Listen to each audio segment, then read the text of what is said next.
Pilot बदलेंगे इतिहास।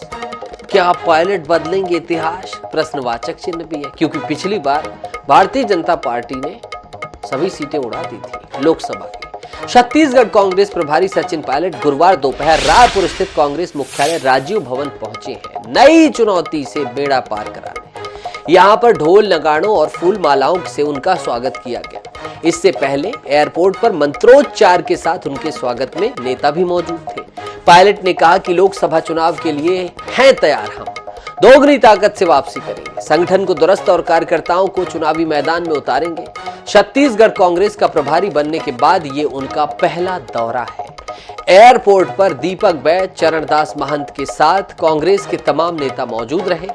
2 दिवसीय दौरे के दौरान पहले दिन गुरुवार को सचिन पायलट प्रदेश कार्यकारिणी और जिला अध्यक्षों की बैठक लेंगे। वहीं 12 जनवरी को प्रदेश चुनाव समिति की बैठक लेंगे। उनकी मौजूदगी में लोकसभा चुनाव की तैयारियों पर मैराथन बैठकों का दौर चलेगा।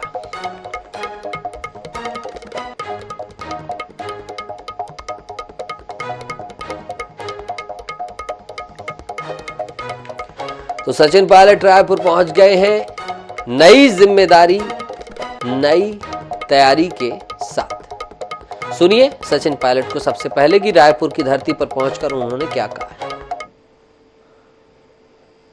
देखिए, इस पर कांग्रेस पार्टी का स्पष्ट एक स्टेटमेंट कल आ गया है और मैं हमेशा इस बात को कहता आया हूं कि राजनीति और धर्म को अलग अलग रखना चाहिए।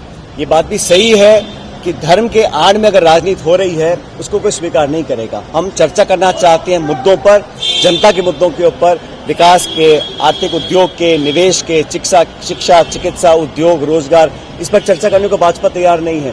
भावनात्मक मुद्दों की आड़ में राजनीतिक वोट लेना ये भाजपा की परंपरा रही है।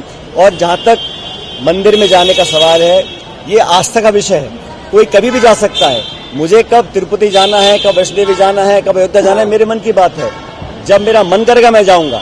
लेकिन इस प्रकार का जो पॉलिटिसाइजेशन हो रहा है उसको कांग्रेस पार्टी ने गलत माना है। तो ये थे सचिन पायलट के बोल जब उतरे रायपुर की धरा में। और भाजपा ने जो बातें बोलकर ये चुनाव जीता है उनकी जवाबदेही हम तय करेंगे, उनकी अकाउंटेबिलिटी फिक्स करेंगे और एक मजबूत विपक्ष जो हम लोग हैं उसका एहसास जनता को जरूर होगा। नौजवानों को, किसानों को, अगड़े पिछड़े, दलित, अल्पसंख्यक सब लोगों को साथ लेकर हम लोग आगे चलेंगे। मुझे पूरा विश्वास है कि आने वाले लोकसभा चुनाव के अंदर अभूतपूर्व परिणाम हम लोग लेकर आएंगे। एकजुटता से पूरे प्रदेश के अंदर कांग्रेस पार्टी काम करेगी, इस संकल्प के साथ हम लोग यहाँ पर आए हैं। राहुल गांधी जी का भी जो यात्रा शुरुआत होगी 14 तारीख को, उसका भी आगमन छत्तीसगढ़ में होगा, उस पर चर्चा करेंगे। और कल प्रदेश इलेक्शन कमेटी की मीटिंग हमने रखी है, जो अलग अलग लोकसभा क्षेत्र हैं वहां से फीडबैक लेंगे और आने वाले उम्मीदवारों के चयन को लेकर भी हम मंथन इस दौरे पर करने वाले हैं। अजय गंगवानी प्रवक्ता कांग्रेस हमारे साथ जुड़ गए। गंगवानी जी, शैलजा जी के बाद पायलट जी अब आ गए हैं, क्या लगता है? देखिए, सचिन पायलट जी काफी अनुभवी राजनीतिकार हैं, केंद्रीय मंत्री जैसे दायित्व निभाए, देश के सबसे युवा सांसद रहे हैं और उनकी नियुक्ति से कहीं ना कहीं छत्तीसगढ़ युवा, छत्तीसगढ़ का प्रत्येक कार्यकर्ता उत्साहित महसूस कर रहा है, एक नई ऊर्जा महसूस कर रहा है।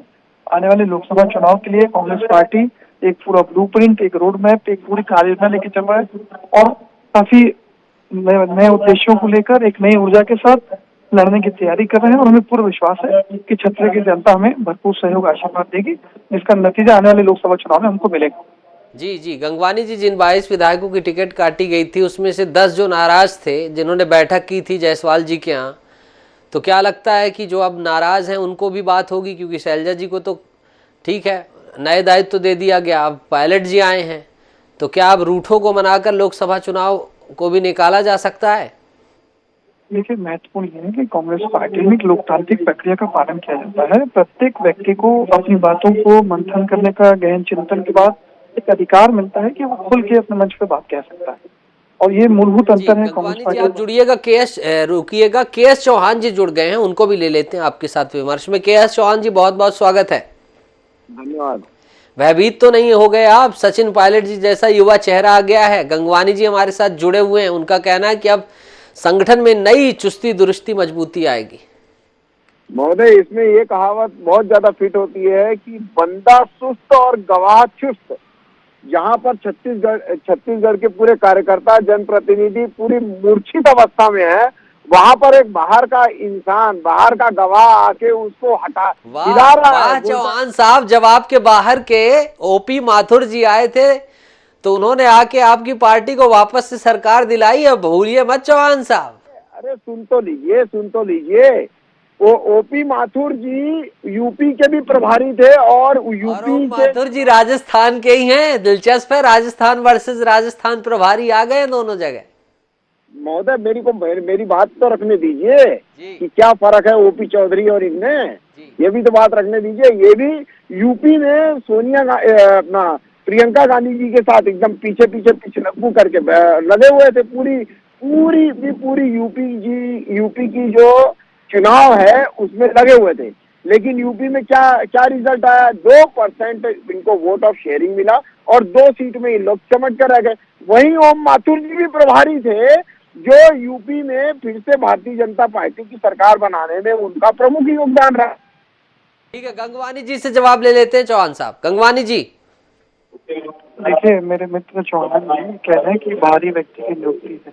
जब दिल्ली का छत्तीसगढ़ का विधानसभा चुनाव हुआ, पूरी कमान दिल्ली के इसी चैम्बर में बैठ के माननीय मोदी जी और अमित शाह ने संभाली। स्क्रीनिंग कमेटी के अध्यक्ष भी थे, वो माथुर थे। सुख मंडाविया जी जिम्मेदारी निभा रहे थे। उनको बाहरी व्यक्तित्व की बात नहीं आती। ये भारतीय जनता पार्टी का दौरा चलता है। पार्टी विद डिफरेंस कैडर में पार्टी का दावा करने वाले लोग इस प्रकार से लोकतांत्रिक प्रक्रिया का फोन करते हैं, बहुत अच्छे से जानते हैं।